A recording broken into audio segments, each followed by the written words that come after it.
రహస్యములనన్నిటినీ క్రోడీకరించారు. క్రోడీకరించి మనకి సంహితా రూపంలో ఇచ్చారు. అందులో చెప్పారు శ్లోక రూప మంత్రం. అది మంత్రం అయితే మళ్ళీ అందరూ చెప్పడానికి సావకాశం కలగచ్చు కలగకపోవచ్చు, ఎందుకంటే స్వరభేదం ఉంటుంది.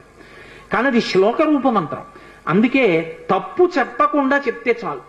హనుమకి ప్రదక్షిణం చేస్తూ నిశ్శబ్దంగా మాట్లాడకుండా ఆంజనేయం మహావీరం బ్రహ్మ విష్ణు శివాత్మకం తరుణార్క ప్రభం శాంతం ఆంజనేయం నమామ్యహం ఈ శ్లోకం చెప్తూ హనుమకి 108 మాటలు ప్రదక్షిణం చేసి వక్కలతో కాని పువ్వులతో కాని అక్షతలతో కాని మాత్రమే లెక్క పెట్టాలి. కాగితం మీద గుచ్చడం పెన్నుతో కొట్టడం అలా చేయకూడదు.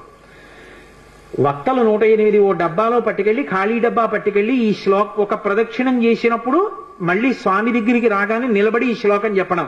ఆంజనేయం మహావీరం బ్రహ్మ విష్ణు శివాత్మకం తరుణార్క ప్రభం శాంతం రామదూతం నమామ్యహం అండం. ఆ వక్క తీసి పక్క డబ్బాలో వేయడం. 108 ఇందులో వక్కలు అందులోకి వచ్చాయంటే 108 ప్రదక్షిణాలు అయిపోయాయి. మళ్ళీ వక్కల డబ్బా పట్టుకుని ఇంటికి వెళ్ళిపోవడం. హనుమ యొక్క ప్రదక్షిణముల చేత ఆయన అనుగ్రహంతో ఎటువంటి కోర్కెలను కూడా ఆయన తీర్చగలిగిన శక్తి కలిగిన వాడు అని అనుభవించిన పెద్దలు చెప్పిన మాట.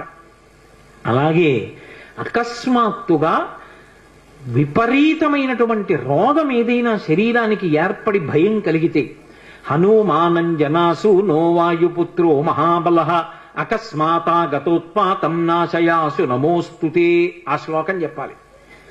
అకస్మాత్తుగా రోగం వచ్చింది, స్వామి నన్ను కాపాడండి, ఈ శ్లోకం చెప్పి ఆయనకి ప్రదక్షిణాలు చెయ్యాలి.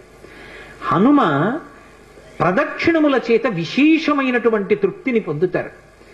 అటువంటి హనుమకి ప్రదక్షిణాలు చేస్తూ, ప్రదక్షిణం అంటే గబగబ గబగబ నడవకూడదు, అడుగుల చప్పుడు వినపడకుండా నడవాలి.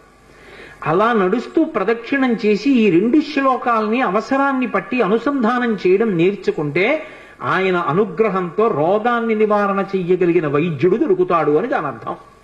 ఆయన అనుగ్రహంతో రోగం పోతుంది. 2, ఆయన అనుగ్రహంతో ఎటువంటివైనా, అంటే నా ఉద్దేశం గొంతెమ్మ కోరికలు అని కాదు, నేను అమెరికా అధ్యక్షుడిని అయిపోవాలి అన్న కోరిక కాదు. ధార్మికమైన కోరికలు ఏవి ఉంటాయో వాటిని హనుమ తప్పకుండా అనుగ్రహించి తీరుతారు. అది పెద్దలు చెప్పిన మాట, నేను చెప్తున్న మాట కాదు. అందుకే అంతటి మహానుభావుడైన అటువంటి హనుమ చాలా తొందరగా ప్రీతి పొందేది దేనికి అంటే రామనామం చెప్పడం చేత. మీరు రోజు రామనామం వ్రాయడం అలవాటు చేసుకున్న, రామనామాన్ని కీర్తించిన, రామనామం పలికిన పరమ ప్రసన్నుడైపోతారు.